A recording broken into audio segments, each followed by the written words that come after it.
Making headlines. President Dr. Moiso extends warm felicitations to the President of Germany and Chancellor commemorating the German Unity Day. President Dr. Moiso highlights the vital role of the Maldives' broadcasting industry in representing and advocating for the nation and its citizens. And Minister of Housing states that the 20-year National Development Master Plan will play a pivotal role in developing the Maldives to meet the needs of residents.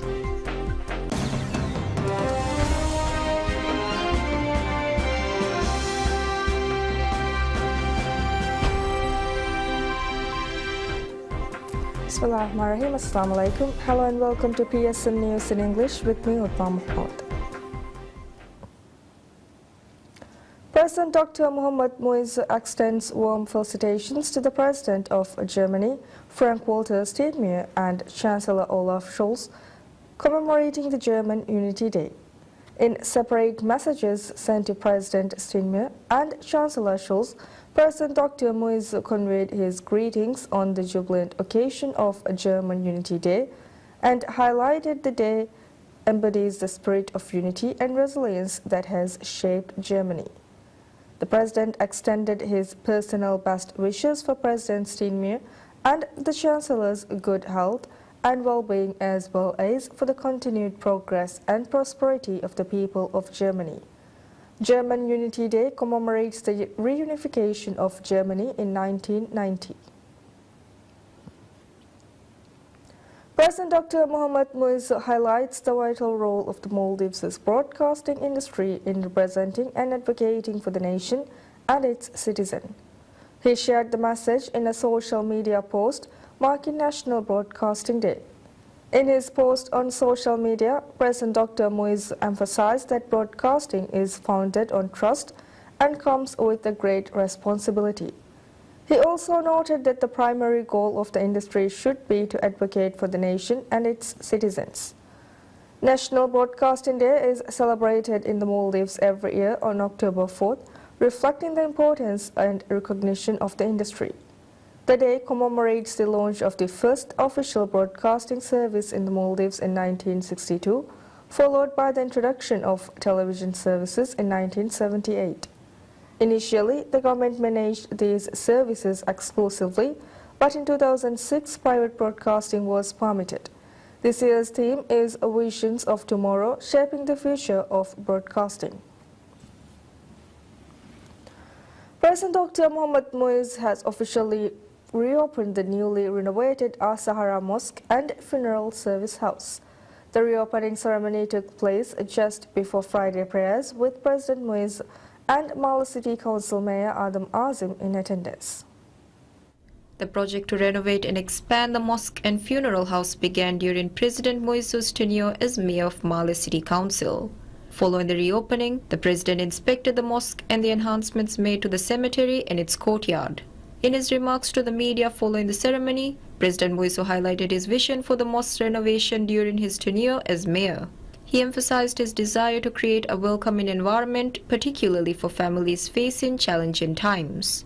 Expressing his satisfaction with the completed work, he noted that it aligned with his original concept and aspirations. President Moiso conveyed hope that the renovated space would serve the community well, providing comfort and convenience as intended. Deputy Mayor Ahmad Narish emphasized that this renovation will significantly improve the convenience of services and prayers for visitors to Al-Sahara Mosque. The project has added additional funeral homes and an air-conditioned waiting area for visitors. Additionally, dedicated prayer areas for women have been developed in both floors of the building. The mosque has been expanded with 2 floors now equipped with air conditioning. Special facilities including accessible toilets for individuals with disabilities and public restrooms have also been included. The number of burial homes has increased from 2 to 3, and a new staff room has been created for both staff and congregants. Furthermore, a designated motorcycle parking zone has been established for visitors to the mosque and cemetery. The total expenditure for the renovation project was $755,240. Minister of Housing, Land and Urban Development Dr. Ali Haidar Ahmed states that the 20-year National Development Master Plan will play a pivotal role in developing the Maldives to meet the needs of residents. The statement was made by the minister during the handover ceremony of the Australia's donation, supporting the development of the plan. President Dr. Mohammad Muizzu announced the initiation of a 20-year National Development Master Plan on September 17th. The President stated that the master plan is designed to provide a comprehensive framework for the long-term development of the Maldives, incorporating the voices and decisions of its citizens. He also mentioned that it was the vision and strategic plan for the national development of 2025 to 2045. The government of Australia has donated a total of $609,597 to support the Maldives in creating the master plan. The agreement pertaining to the donation was signed by Minister Dr. Haider and High Commissioner of Australia to the Maldives, David Jessup. Speaking at the ceremony, Minister Dr. Haider expressed his sincere appreciation to the Government of Australia for its significant contribution in this transformative developmental initiative. We would make sure that this will be a very inclusive and participatory process with consultations throughout the country over the next 1 year, which will bring the voices of everyone and the aspirations and the dreams of the Maldivians to a reality through this National Development Plan. Meanwhile, Ambassador David Jessup revealed Australia's unwavering commitment to support the Maldives, particularly in important situations, highlighting that environmental issues are one of the mutual concerns of both Australia and the Maldives. The ambassador expressed interest in assisting the Maldives in its efforts to mitigate these challenges. He also disclosed that Australia will share its experience to the Maldives when drafting the master plan. I'm very pleased to confirm the arrangements for Australia to fund a number of international experts who are going to be able to contribute their knowledge and experience to the planning process, specifically in the areas of economic development, environment and climate change, social planning, governance and spatial planning. The 20-year master plan will be drafted after conducting several comprehensive studies. Relevant information will be collected from all islands of the Maldives separately, with special plans designated to incorporate national-level decisions in certain fields. The government aims to complete the drafting of the master plan within a year, with legal backing provided by a specially designed law.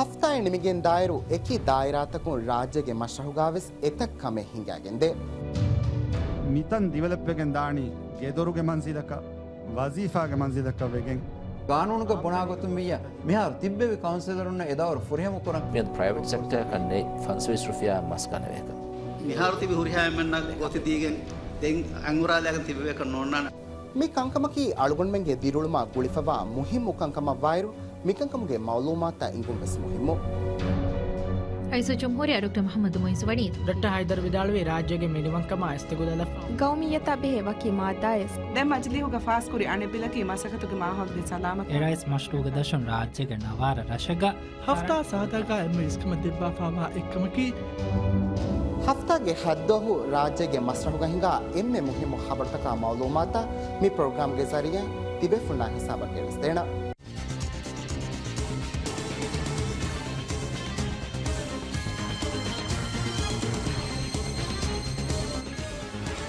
දුවස් හුකුරු දුවහුගෙරේ Thewis කඩි සුම්මිනටුග PSMNEWS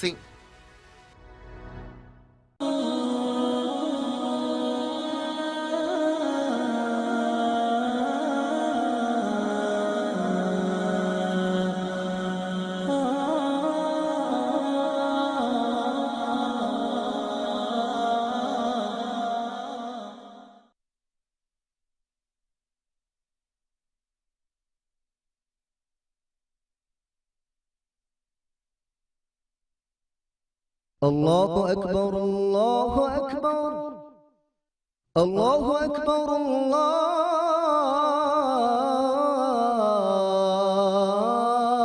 الله أكبر أشهد أن لا إله إلا الله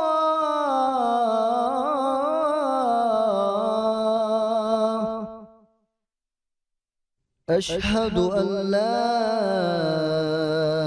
إله إلا الله أشهد أن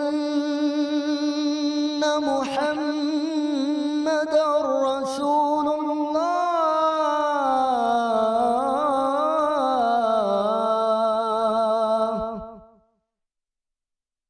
أشهد أن محمدا رسول الله حي على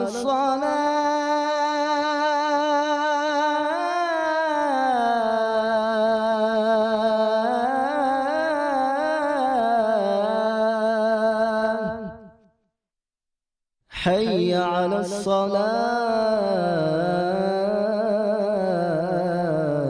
الصلاة حي على الفلاح حي على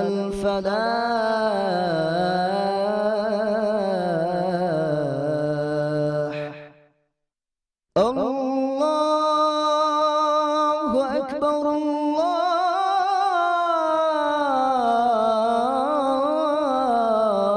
الله أكبر لا إله إلا الله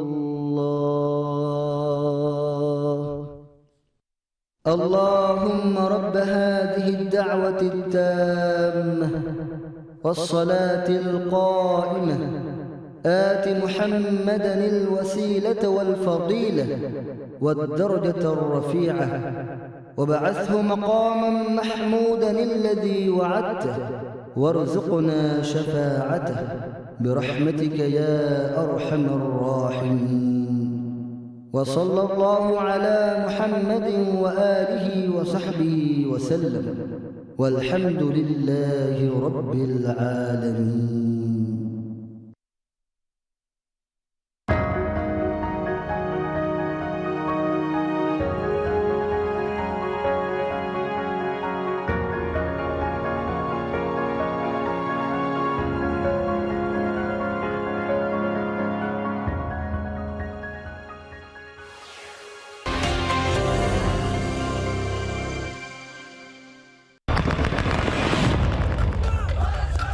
ಏರೆಗ್ಗ ದುನಿಯೆಗ ನಜರ್ ಹುಟ್ಟಿಫಾವ ಪೊಡೆತಿ ಮಸಾಲ್ತ Cero votos en contra. ಏ ಮಸಾಲ್ತಹುಗೆ ಎಮ್ಮೆ ಫಹುಗ Tafseer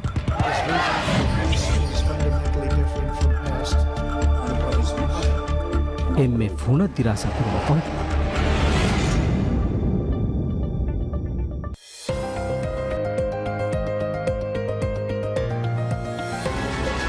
ದುನಿಯೆಗೆ ಖಳಿ ಕೊಮ್ಮೆ ದುವಹಕು ಸೋಳಗಡಿ ತಿರಿಹುಗ PSMNEWS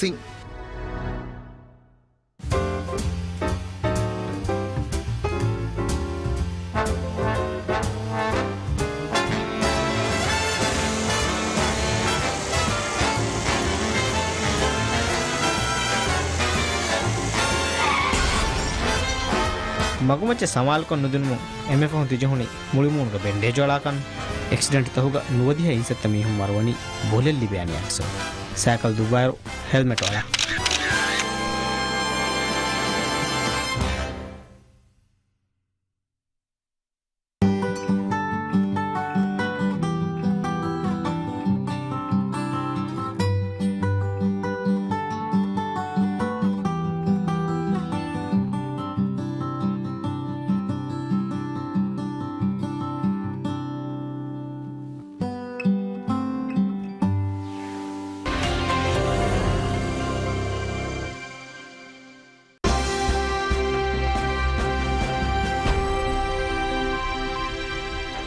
Maldives and Saudi Arabia have signed an agreement aiming to collaborate in enhancing and supporting the sports industry.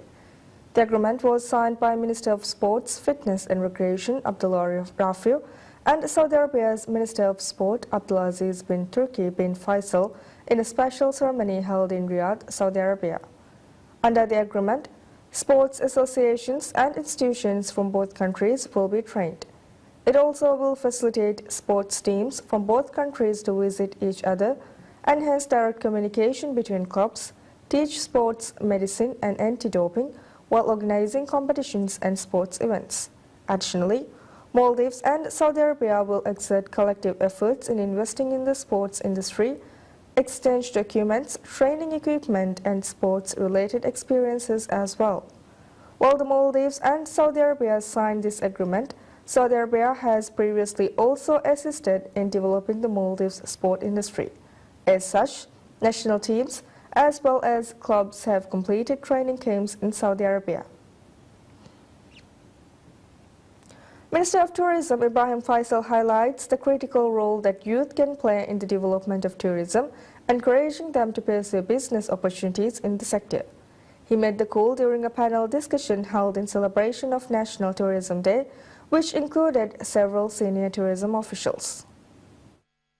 Speaking at the panel discussion, Minister Faisal noted the government's ongoing efforts to expand tourism across the country and stressed the importance of young individuals being well informed about the sector. He also called for equal opportunities for both local and foreign investors in tourism, urging the youth to be bold, enterprising and proactive in seizing these opportunities. Tourism pioneers Hussein Afif and Muhammad Umar Manik also spoke at the event. Afif pointed out that no matter how many financial institutions are built or how many resources are provided, real progress depends on the engagement of the younger generation. Manik added that there are countless opportunities in tourism that young individuals can capitalize on, emphasizing the potential for growth. Meanwhile, Managing Director of the Maldives Marketing and Public Relations Corporation, MMPRC, Ibrahim Shiri, noted the wide range of tourism types that could be introduced to the Maldives, including sports tourism, educational tourism, health tourism, and film tourism. He highlighted the need to establish infrastructure for film tourism and suggested organizing summer camps during the off-season to promote educational tourism. The panel also featured discussions on the challenges facing the tourism sector in the Maldives and strategies to address them as the leaders in the field explored ways to advance and expand the sector. Minister of Homeland Security and Technology announces new regulations concerning the employment of foreigners in the Maldives, targeting the issue of illegal immigrants. The ministry confirmed that these regulations will take effect on October 6, with user guides outlining the changes available on the Expect System homepage. The new rules specify the procedures to be followed when illegal immigrants are reported missing, as well as the associated fees and penalties. A fee of $64.9 will be charged for each request made regarding a missing illegal immigrant. Additionally, if a work permit holder who is employed goes missing due to employer negligence, a fee of $129.70 will be charged. Decisions have also been made to charge a fee of $648.5 as work permit missing withdrawal services fee if such a request is cancelled. Furthermore, the ministry also announced that if a foreign employer is reported missing, opportunities will be made such that the employer can withdraw the request through the expat system from October 6th onwards. It stated that this opportunity will be open from October 6th to 30th. Any requests which are withdrawn after this period will have to pay a fee of $648.5. Additionally, the same amount will be charged if a request is withdrawn after 7 days since reporting. The government is exerting several efforts aiming to ensure that immigrants are residing in the Maldives in accordance with the law. As such, Maldives immigration and other relevant authorities have been conducting operations aiming to achieve this goal. Minister of Transport and Civil Aviation Muhammad Amin discloses that over 300 vehicles have been relocated to designated area in Hulumale for unregistered vehicles pending updates to the registry. He made these comments during a signing ceremony with the Housing Development Corporation (HDC) for the construction of 15 parking buildings in Hulumale. Amin acknowledged ongoing efforts to address congestion in Male city, although he noted that visible progress has yet to be seen due to the severity of the issue. He highlighted that many vehicle owners are now working to comply with regulations, marking a crucial step in educating drivers about road traffic laws. The ministry estimates that more than 1,200 four-wheelers are still illegally registered in the city.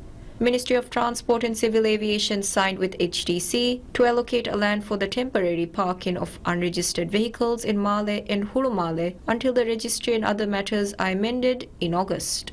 The land was allocated from Hulumale Phase 2, adjacent to the MACL flats.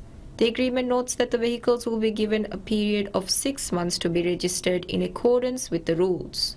If the vehicles are not going to be re-registered to Male zone, they should be moved to the zones they are registered in within this time frame. The land can only be used for the temporary parking of unregistered vehicles parked on the roads and vehicles registered for zones other than Zone A. The ministry noted that the unregistered vehicles will be given 40 days to be moved to the parking area. It warned that those vehicles that are not moved to the parking area within that time frame will be towed by the police.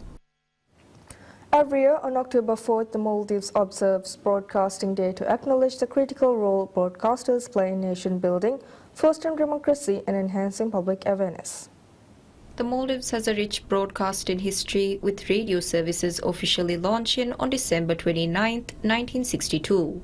Initially, these services were limited to certain regions, but today advancements in technology enable round-the-clock radio coverage across the nation.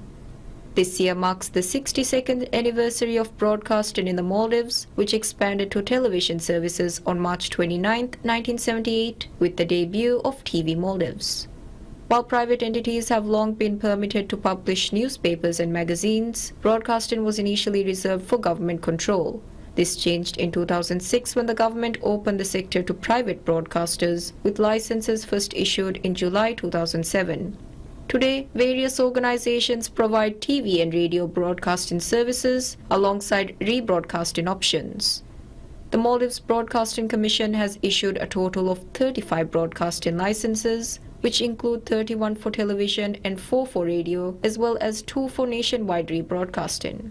For over 6 decades, broadcasting has been instrumental in informing and educating the public, overcoming significant technical challenges in reaching all islands. Prior to the digital age, the Maldives faced hurdles in disseminating information, yet TV and radio remained essential sources of news and entertainment for remote communities.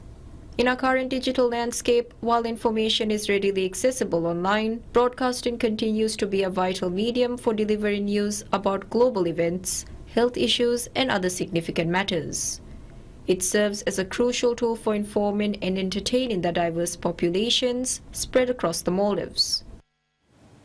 President of the Maldives Broadcasting Commission MBC, Mariam Wahida, has revealed that the Commission will offer modern training for individuals working in the broadcasting sector. She made the statement in a special message to mark National Broadcasting Day. In her message, Mariam Wahida emphasized the Commission's goal of collaborating with broadcasters across the Maldives to enhance broadcast services through cutting-edge technology. She highlighted the importance of providing updated training to both on-screen journalists and technical staff behind the scenes. She also noted ongoing efforts to deliver this training. Additionally, Mariam Wahida noted the nation's commitment to developing its broadcasting sector, including plans to establish community broadcasting services on the islands. She also revealed that an audience survey is being conducted for the first time in the Maldives.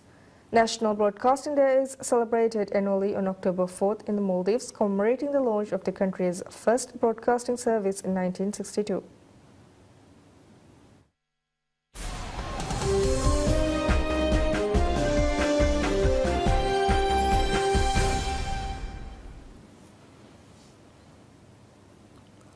OECD says that global growth is in the process of stabilizing as the drag from central bank rate hikes fades and falling inflation boosts households' incomes, marginally raising its outlook for this year. The Organization for Economic Cooperation and Development, OECD, forecasted that the world economy was projected to grow 3.2% both this and next year, nudging up its 2024 forecast from 3.1% previously, while leaving 2025 unchanged. The OECD said in an update of its latest economic outlook, as the lagged impact of central bank tightening evaporates, interest rate cuts would boost spending going forward, while consumer spending benefited from lower inflation. We have a picture of growth, of resilient growth. Inflation is coming down, trade is doing better, and we know that labor markets are easing. So that basically we have a benign picture in terms of growth, but we still think that growth can still do better. In order to do better, we need to revive investment, and we need to make sure that we have good policies. The Paris-based OECD said if a recent decline in oil prices persists, global headline inflation could be 0.5 percentage points lower than expected over the coming year. With inflation heading towards central bank targets, the OECD projected that the US Federal Reserve's main interest rate would ease to 3.5% by the end of 2025 from 4.75% to 5% currently, and European Central Bank would cut to 2.25% from 3.5% now. The OECD said that US growth was expected to slow from 2.6% this year to 1.6% in 2025, though interest rate cuts would help cushion the slowdown, trimming its 2025 estimate from a forecast of 1.8% in May. We can see that consumption is doing fairly well in the UK, and inflation continues to go down, and we continue to think that inflation will continue to go down, which will help real income. So fast wage growth will help consumption, real incomes will recover, and as a consequence, we think that growth in the UK is going to be around 1.1 this year and 1.2 next year. The Chinese economy, the world's second biggest, was seen slowing from 4.9% in 2024 to 4.5% in 2025, as government stimulus spending is offset by flagging consumer demand and a real estate rut. The Eurozone would help make up for slower growth in the two biggest economies next year, with the nation's bloc's growth forecast to nearly double from 0.7% growth this year to 1.3% as incomes grow faster than inflation.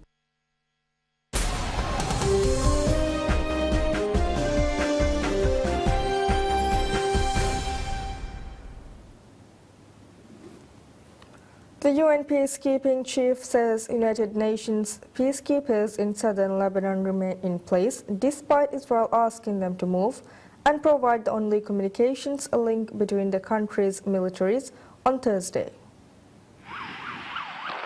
The mission is mandated by the Security Council to help the Lebanese army keep the area free of weapons and armed personnel other than those of the Lebanese state. That has sparked friction with Iran-backed Hezbollah, which effectively controls southern Lebanon. UN peacekeeping chief Jean-Pierre Lacroix told reporters that peacekeepers continue to do their best to implement their Security Council mandate in obviously very difficult conditions, adding that the contingency plans were ready for both good and bad outcomes.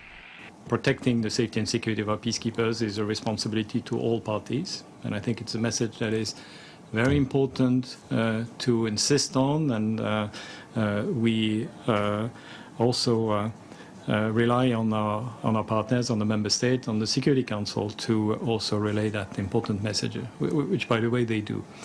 Second, the liaison mechanism. Well, this is exactly what enables us to talk to the parties and to convey to them messages to that effect, that they have that responsibility. Their obligation really is to protect the safety and security of peacekeepers. The Israeli military asked UN peacekeepers earlier this week to prepare to relocate more than 5 kilometers, 3 miles from the border between Israel and Lebanon, known as the Blue Line, as soon as possible in order to maintain safety. Lacroix said that the mission was continuing to liaise with both countries, describing the mission as the only channel of communication between them.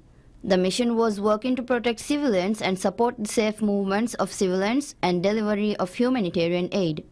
The UN peacekeepers operate between Litani River in the north and the Blue Line in the south. The mission has more than 10,000 troops from 50 countries and about 800 civilian staff, according to its website. Israel's military told residents of more than 20 towns in South Lebanon to evacuate their homes immediately on Thursday as it pressed on with its cross-border incursions and struck Hezbollah targets in a suburb of Beirut.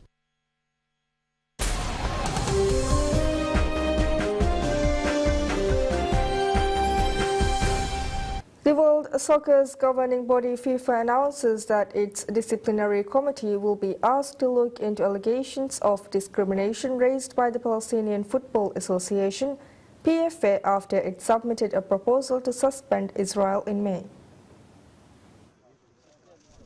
The PFA had proposed getting Israel suspended over the war in Gaza, accusing the Israel Football Association, IFA, of complicity in violations of international law by the Israeli government, discrimination against Arab players, and inclusion in its league of clubs located in Palestinian territory.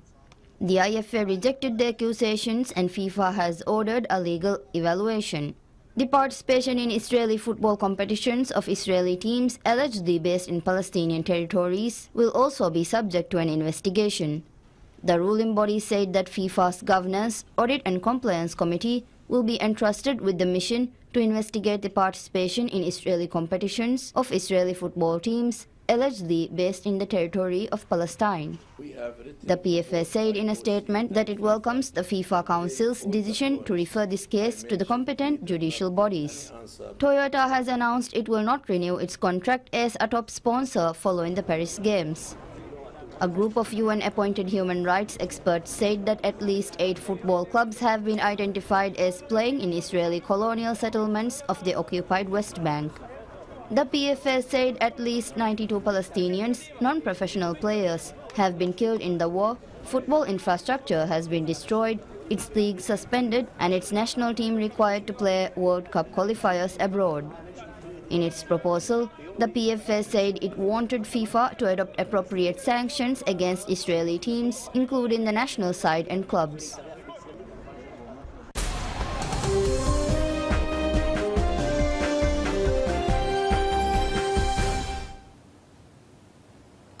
An electric guitar played by the late guitarist George Harrison will go up for sale at an auction next month. An electric guitar played by the late guitarist George Harrison in the early days of the Beatles will go up for sale at an auction in November, where it could be sold for more than $800,000. Brought from a music store in the band's birth city of Liverpool, Harrison played the Futurama guitar in the early 1960s when the band performed the Cavern Club, toured Germany, and made their first official records for Polydor. The auctioneers say the Futurama guitar, with its sunburst finish, was one of his most played. They call it one of the holy grails of historic Beatles guitar and said it is expected to exceed its estimate price tag of $600,000 to $800,000. Harrison said the guitar was very difficult to play, but he liked what he called its futuristic look. In 1964, he donated the instrument to a rock magazine as a competition prize, but it remained with the publication's editor when the winner opted for a cash prize instead of owning a piece of rock and roll history. The guitar will be on display at the Beatles Story in Liverpool for the next fortnight before being shown at other museums across Europe. It is due to auction from November 20th to 22nd in the United States. That's it for now. Thank you for watching. Have a pleasant day ahead. Bye-bye.